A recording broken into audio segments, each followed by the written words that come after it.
This is Freedom Plumbers and Pumpers, February 13, 2026. We're here at the same situation here. The grease trap, it is solidified to the point where you cannot break through it. That's all I got for now.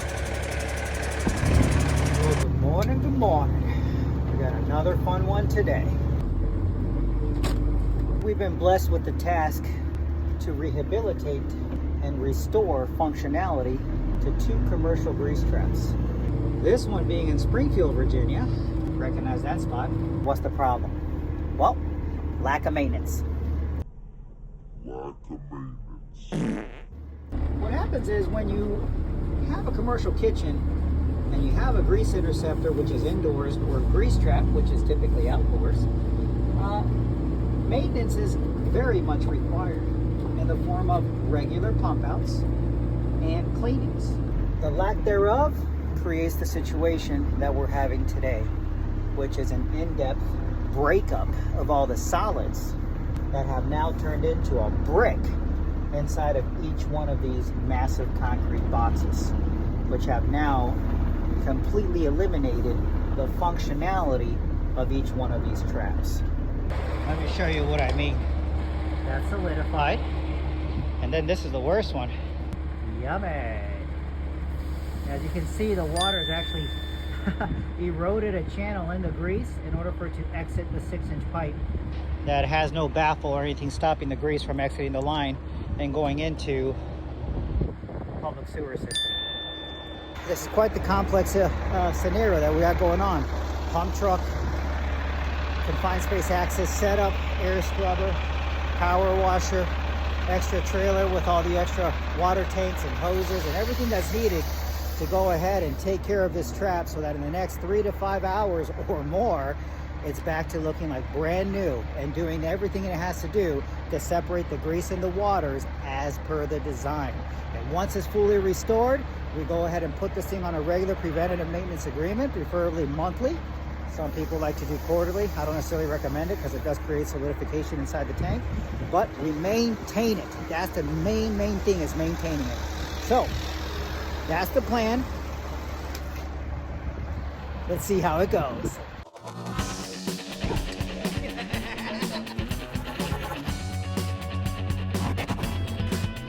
Wonderful. First back to business. Let's have fun. Straight out of Oz, he came across the sea. A true blue platypus with a red cap, you see. Now he's in Virginia where the pipes can bust. If you got a leak, then Puddles is a must. Hey. Oi, oi, Puddles is on the way. Freedom Plumbers fixing it every day. No worries, mate, he'll sort the fuss. That's Puddles, the plumbing platypus. Hey.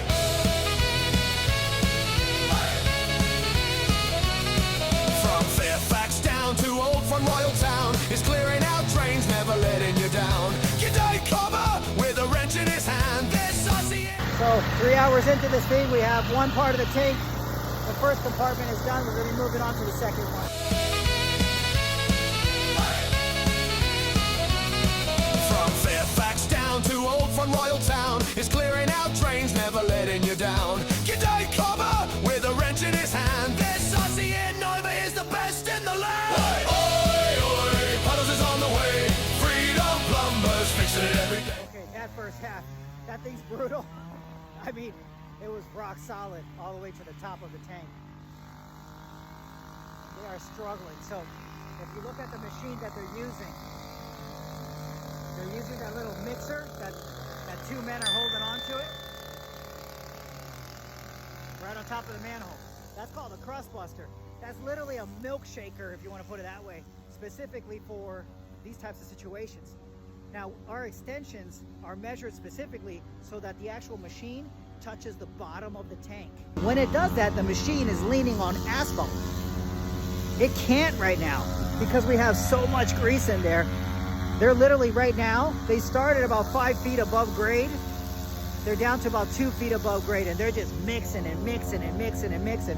And we're gonna probably end up doing this procedure 3 to 5 times, where we suck out all the liquid, then we return it, then we suck it out, then we return it, then we mix it, then we suck it out, then we return it, until it eventually ends up like the first half of the tank where it's actually completely clean now. So anyway, we keep on going.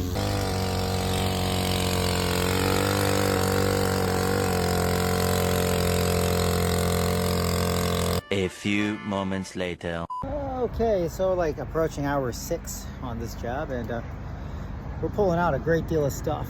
Pieces of pipe, those are gone. All these pieces of pipe, small and big, they all came out of there. Rags and plastic got wrapped up in the tools, and we still have about approximately another half a ton to a ton of solidified grease that is in an unreachable location. So again, we have to access the trap to dig it out with a shovel, the old school way.